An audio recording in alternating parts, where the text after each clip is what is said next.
In today's video, we're taking a look at the latest trade talk around the NHL as things heat up towards the NHL trade deadline. Is it possible that the New York Rangers could still go after Patrick Kane even after acquiring Vladimir Tarasenko? We're also going to take a look at the Tampa Bay Lightning maybe targeting a member of the Nashville Predators, plus Timo Meier's been linked to the New Jersey Devils. But there's another surprise team that may make a lot of sense that could involve, making plans for the future, as Pierre-Luc Dubois still rumored to be heading towards Montreal maybe as early as this offseason. Plus, we have updates on the injury front, waivers news, and more coming up next. So welcome back to another video here at Top Shelf Hockey. As I mentioned, we have a variety of NHL things to talk about here today. Let's start with a few news tidbits, and we'll get into the latest trade rumblings around the league as we get that much closer to the NHL trade deadline. And we do have a player on waivers today. The Nashville Predators have placed forward Mark Jankowski on waivers. He's appeared in 26 games for Nashville this year, putting up 7 points. He has spent some time in the American Hockey League as well, putting up 9 points in 7 AHL contests. So we'll see tomorrow at 2 o'clock Eastern time if Jankowski is claimed or if he remains unclaimed and is cleared so he can be reassigned to the AHL. Not so sure that he's going to be high on anybody's list, so we'll see where things go on that front. Some injury updates to make note of here today. A big blow for the New York Islanders and their certainly playoff push here. But Matt Barzal, arguably their top offensive player, probably their best overall player, is going to be out for some time with a knee injury. Originally, they declared him as out indefinitely. Now they're kind of saying week to week, but we've seen some other teams use that as well. And it's kind of drug on for several weeks. So it's really difficult to say how quickly Barzal can be back. The knee injury didn't look good at the time. And, we don't have that many weeks really left in the NHL season. We're approaching the end of February. Obviously, we have all of March left, a little bit of April. So we'll have to see where this goes. But the Islanders are already in a tough situation in the standings, given that other teams are closing in on them, like the Florida Panthers, the Sabres, the Red Wings, to a degree, even Ottawa. And they all mostly played fewer games than the Islanders as well. So it's going to be tough to continue putting up points without their top offensive weapon, who obviously was getting some good chemistry there with Bo Horvat after his arrival from the Vancouver Canucks. But it's going to be a big blow for the Isles for sure. Another injury update, Travis Konecny obviously plays a big role for the Philadelphia Flyers. He left today's game against the Calgary Flames due to injury and did not return. Don't know any further updates on that front. San Jose Sharks have recalled Martin Kaut, of course, a player they picked up from the Avalanche in a trade just not too long ago. He was originally assigned to their AHL affiliate with the Barracuda. Today, they were missing Timo Meier, who was sitting out with I guess it's some kind of an upper body injury, and Tomas Hertl was going to be missing action as well. So Kaut was called up. Apparently, we also learned during an interview, since he was called up to the main team here, that he made it clear to the reporters that he's actually asked the Avalanche for a trade 5 times during his 5-year tenure with the Avalanche before he was finally moved to the Sharks. It was a very, preferred, you could say, landing spot for him. He's great friends with Tomas Hertl. They trained together in the offseason, and actually Tomas Hertl was the first player who reached out to him and actually notified him of the trade before he received a call from either Joe Sakic or Chris McFarland of the Avalanche, or from the San Jose Sharks of Mike Greer. So he was a welcome addition to the Sharks, and certainly was happy to go play with one of his best friends. The St. Louis Blues made a variety of roster moves here today. They've activated defenseman Marco Scandella from injured reserve, and Jake Neighbors has been placed on injured reserve, and Scott Perunovich, who was also on IR, has been activated but sent down and demoted to the American Hockey League. Now, the Edmonton Oilers had to figure out some roster finagling to bring back Kyle Yamamoto off LGIR the other day. One of those moves was sending Dylan Holloway to the minors in the American Hockey League. Already down there, short time, is already injured, and is going to be out for about a month. So that's a bad blow for the Oilers if they're considering recalling him in the near future at all. Also a bad blow for himself as well, because he won't be playing anywhere for at least a month's time. And the other bad thing from his standpoint, but I guess maybe good thing from an Oilers financial standpoint, the difference in 30 days income for him being on a cheaper ELC, as he's going to lose about $122,000 in income. If he wouldn't have been demoted and he got hurt first, and he went on IR at the NHL level, he'd be paid his NHL salary the whole time he was injured. whereas since he happened down in the American Hockey League, it's a difference of $122,000. It's pretty crazy, pretty significant stuff. Now, one player who hasn't been mentioned in the rumor mill lately, but was in the past, but has signed a long-term deal, and it's Flyers defenseman Travis Sanheim, was a bit of a surprise healthy scratch for the Flyers tonight. Now, in some ways you can say it's a surprise, in some ways, maybe not, because John Tortorella, we know, likes to use the tough love approach. He's not afraid to healthy scratch players, doesn't care who they are, what they make for money. If he feels they need to be sent a message and spend some time sitting out and watch and kind of, get some changes made, he'll do it. He's not afraid to do it. He played tough love with Tony DeAngelo earlier this year as well, which also spawned a little bit of a conversation. It was, maybe DeAngelo is somebody they were considering moving, but Sanheim was in the final year of his deal, and he signed an 8-year contract at $6.25 million. Now, I don't know what kind of appetite teams would have to take that on. So it's less likely he'd be traded because of the contract, for one. But I guess the other standpoint for the Flyers, if they were going to consider it, now would be the time. His no trade clause kicks in July 1st if they gave him on a new contract, but it wasn't a part of the old contract. So now they could trade him anywhere without his consent. But come July 1, they won't be able to do that. He'll have full say. So obviously, I don't know if that's really a story to watch, but we'll see if the healthy scratches continue and any additional rumors surface.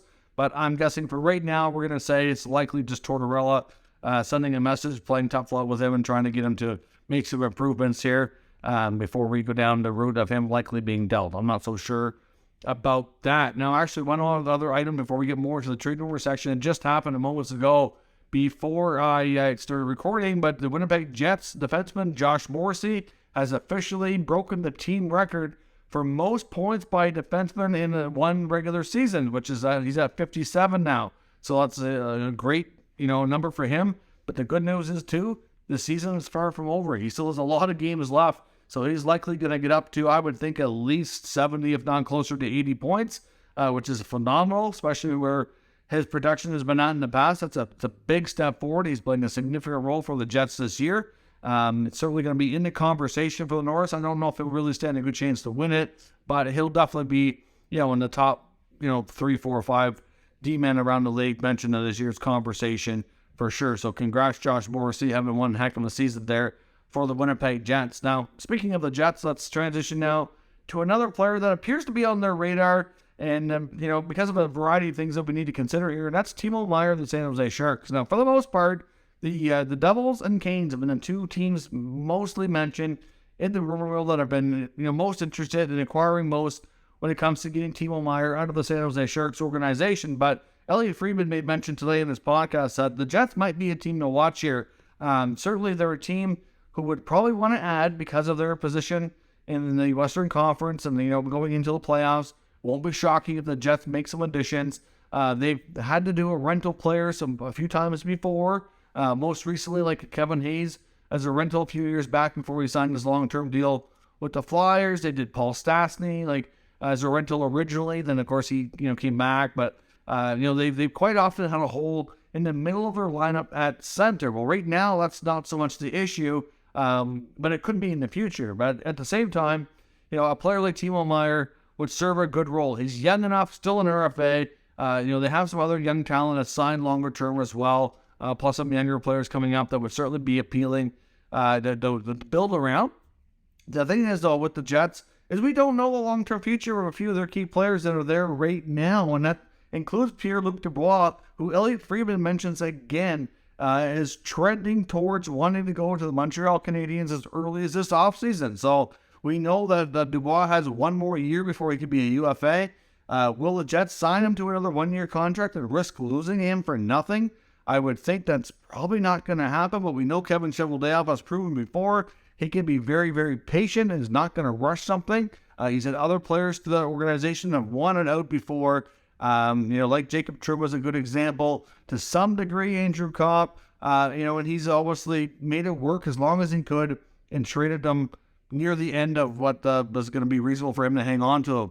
Now, of course, Dubois has made it known publicly through his agent and himself, desire to play the Habs organization. We don't know how this is going to work out. Will the Habs want to trade for him, or will they just sit back and say, come talk to us, when you're a UFA, will like to bring you home and sign you to a UFA contract. I don't know. Either way, we know he's trending that way and likely won't be a Jet long term, which is concerning. So you have that. You also have, Blake Wheeler and Mark Scheifele near the end of their contracts. So obviously, we don't know how long they're going to be around.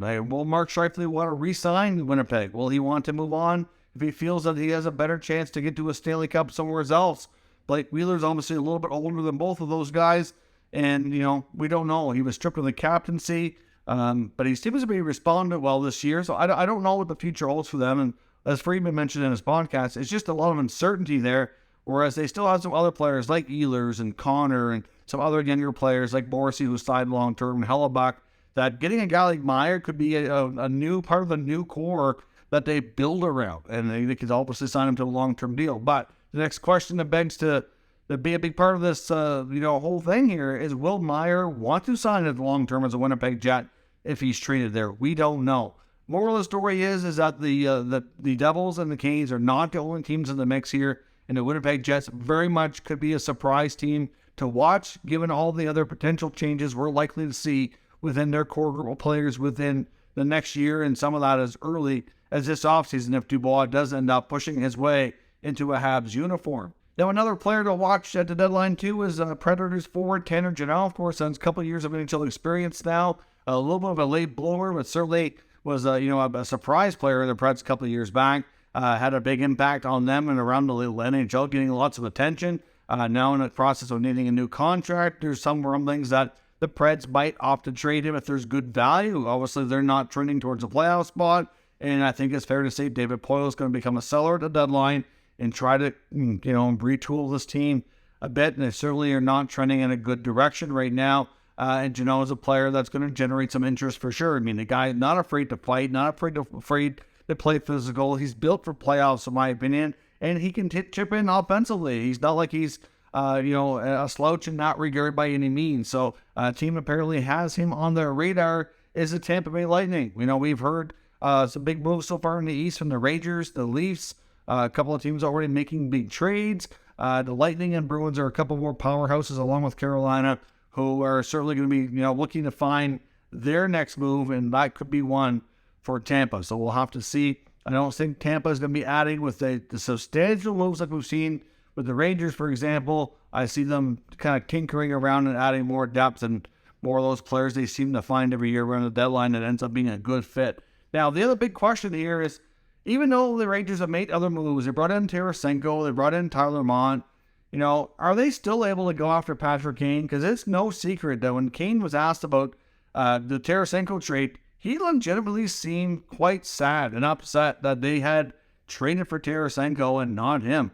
We've also seen Patrick Kane have some really good games and be very productive and score a lot of goals since that's happened. Obviously, I think he's trying to get some attention and kind of pushing the fact that, hey, I'm still here, I can still play, I can still contribute, I'm healthier than teams in rumor mill wants to give me credit for, and I can be a good help in somebody's Stanley Cup run. Now, the Rangers actually mathematically could still pull this off. I've seen an article in the Larry Brooks article in the New York Post. Also seen some other talks through like Puckpedia, Cap Friendly today, who obviously, are really good at getting right down to the penny here on the salary cap perspective. Now, essentially what would have to happen is the New York Rangers almost immediately, like right away here, would have to put Vitaly Kravtsov on waivers or get him traded or include him in a Patrick Kane trade, but preferably he needs to get off the roster sooner than later, because not only do you have available cap space, but you also accrue cap space based on your availability heading towards the deadline. That's why teams that are in LTIR, you don't accrue when you're in that. So there is pros and cons to using that versus not using that. Now, the Rangers could still do it. Now, obviously, Kravtsov doesn't make a ton of money, but if they were able to get him on waivers and bury him in the minors, or to trade him in the next day or so, it would substantially increase what they would have access to at the deadline. If they get him off the roster, then they would be up to $2.9 million in deadline cap space. Now, there's a difference between deadline space and just regular cap space, because the space accrues over time so much daily. There's a mathematical formula that's basically recalculated every single day. And as time goes on, that's why they're able to add contracts at the deadline. And a lot of people go like, how did they do that? It's because they accrued enough space that you take away all the money that players already been paid through the year, and this works differently from a math perspective. It's just not simple. So they'd have to have up to $2.9 million at the deadline that they could add. Now you're probably saying, well, Patrick Kane makes over $10 million. I still don't get how this is possible. And again, math will explain this to you. Patrick Kane could have 50% of his salary retained by the Blackhawks. That knocks it down to $5.25 million. As we've seen in the Maple Leafs trade for Ryan O'Reilly, the Blues had a third-party team, being the Minnesota Wild, retain part of his salary. So St. Louis flips O'Reilly to the Wild. They keep another 25%, which is the maximum allowed in the CBA, and then they flip him to the Toronto Maple Leafs in the end. They get a fourth-round pick, I think it was, for their efforts. So they hold some money, rent out their cap space for an extra draft pick. That's how it works. So now, in Kane's case, if Chicago holds 50%, goes down to $5.25. Then they flip him to a third party to broker the deal, retain another 25%. That would then knock down the salary that the Rangers would actually be on the hook for to $2.625 million. They would have $2.9 million in available deadline salary cap space.